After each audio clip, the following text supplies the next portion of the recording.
Hello, it's been a while. The sun is setting in this beautiful valley, in this beautiful country, full of loving people who love the earth, who love each other, who love beauty and the stability and order, as in how nature is. Nature is stable and orderly, consistent, and nature is always there for us. Waters,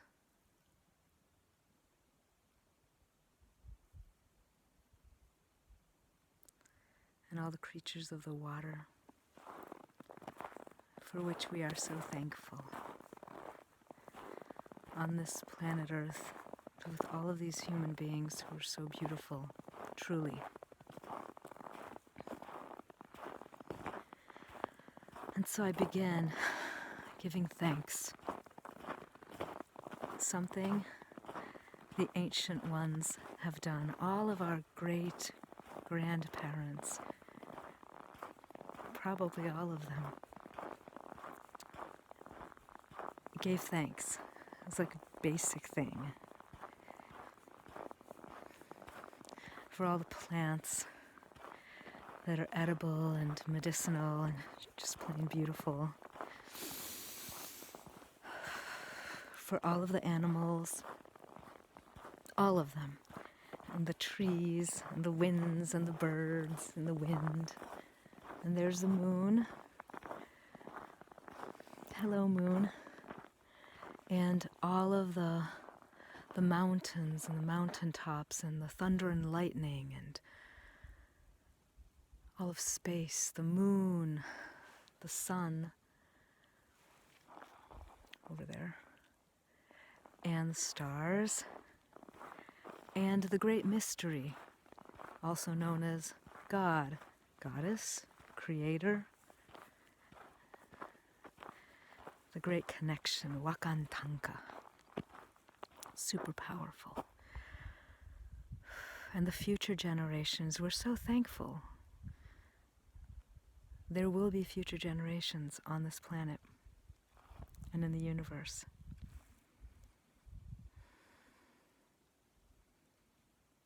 And those of us leaning into love, leaning into the beautiful possibilities, giving more and more time and energy, feeding those dreams. What kind of country do you want to live in? Do you want to live in a country where people respect each other's space? People will allow you to live however you would like to live. And that people do strive to love their neighbor as their self. Meaning kind of golden rule of kindness. And that kind of thing, you got to work on it. Because everyone has different sensitivities, and what pleases one person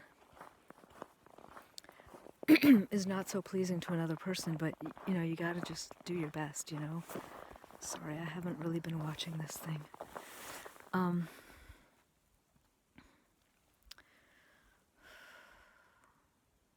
What kind of country do you want? What kind of country? How about that we can educate our children how we'd like to educate our children? Everybody can make their own choice and know that their child will be safe and that nobody will be trying to attack and kill somebody else's children just because of their being who they are. And that nobody's going to tell you that you're wrong for being how you are. You can have your political thoughts, you can have your thoughts about ecology and the climate, and you can eat as many chemicals as you like, and that other people have their right to food that is clean in their definition of being clean, and you have a freedom, and that somehow after all of this is happening, or maybe even right now, we start figuring out who can we trust for news. If I tell you what organic means, and then somebody else tells you what organic means, and somebody else tells you what organic means, truly, what have you got, you know? You've got you and your love of food and your love of being healthy, and maybe you'll do your own research. But in the end of the day, we can respect each other and not harm each other, and respect each other's bodies, respect each other's reality. You know, if I say I'm an amazing artist, you might not think so, and I might not think so, but I might say it. Whatever, who cares? Who cares? It doesn't mean, you know, when somebody says the sky is falling, you don't have to believe that. You don't.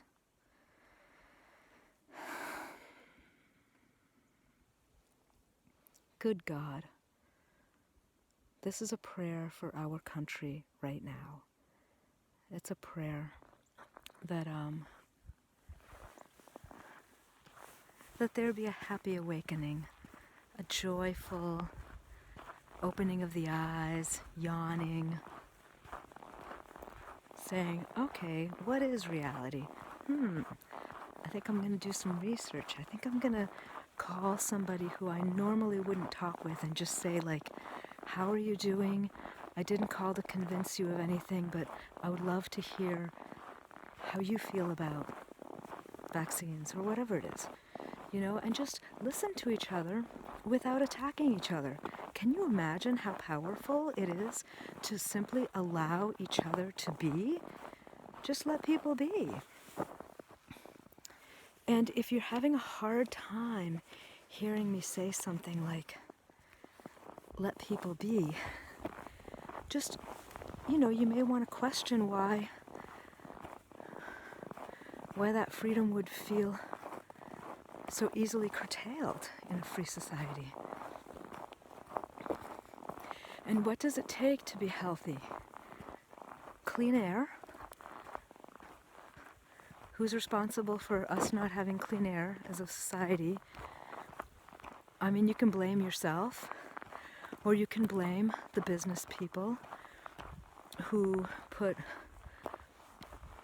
profits over wellness of people, or some evil person who knows, or the politicians who got bought out and allowed dumping of toxins to happen in the air that people breathe. I mean, you can finger point like for a long time. You can follow the money. But at the end of the day, it's a luxury to find clean air. And then there's clean water. How many people have clean water? How many people have access to water at all, let alone clean? What is it that people have to do in order to get to water? These are very important questions. And you would think, I would think, maybe you don't think like me, which is fine, but like I would think that one of the roles that government could play, for example, would be to make sure that the citizens have access to clean water. I don't see that as being like an outrageous thing. And I would think that in a democracy, everybody would vote to have clean water, and even maybe commit to helping out their neighbor if their well caves in or something. So in any case, we all have our different opinions about whether human beings have a right to air and water. The Native Americans, whose land we are on, by the way, peeps, the Native Americans, they believe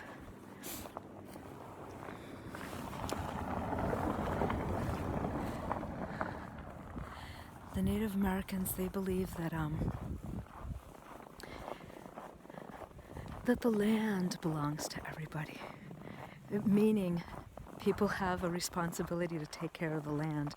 That's what that means. So here, I'm gonna give my neighbors some privacy. So basically, what the Native Americans believed, and believe today, as in right now, this very second. I was referring to the ones that got massacred. May they all rest in peace. May they all rest in peace when I use the past tense. So, from my humble and limited studies, my understanding is that the people who we today call Native Americans, North Americans, Central Americans, South Americans, Native South Americans, Native Central Americans, Native North Americans, all these Native Americans. One thing in common, the earth is sacred.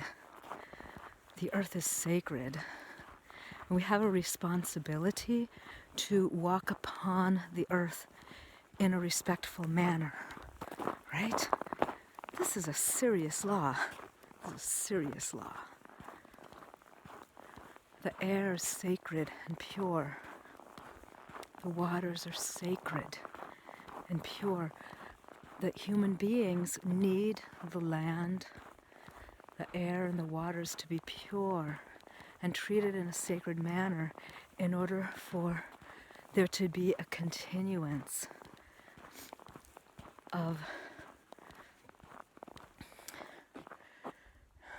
gratitude-laden human beings going into the future generations, right? So,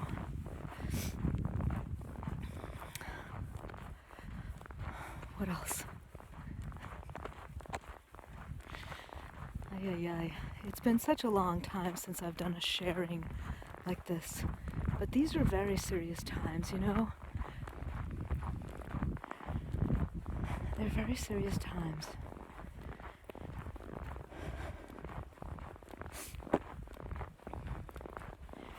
There may come a time when that wand won't work for you no more. This is from Marianne Williamson. There come a time when those beliefs you love flies out the door. May there never come a time when we confuse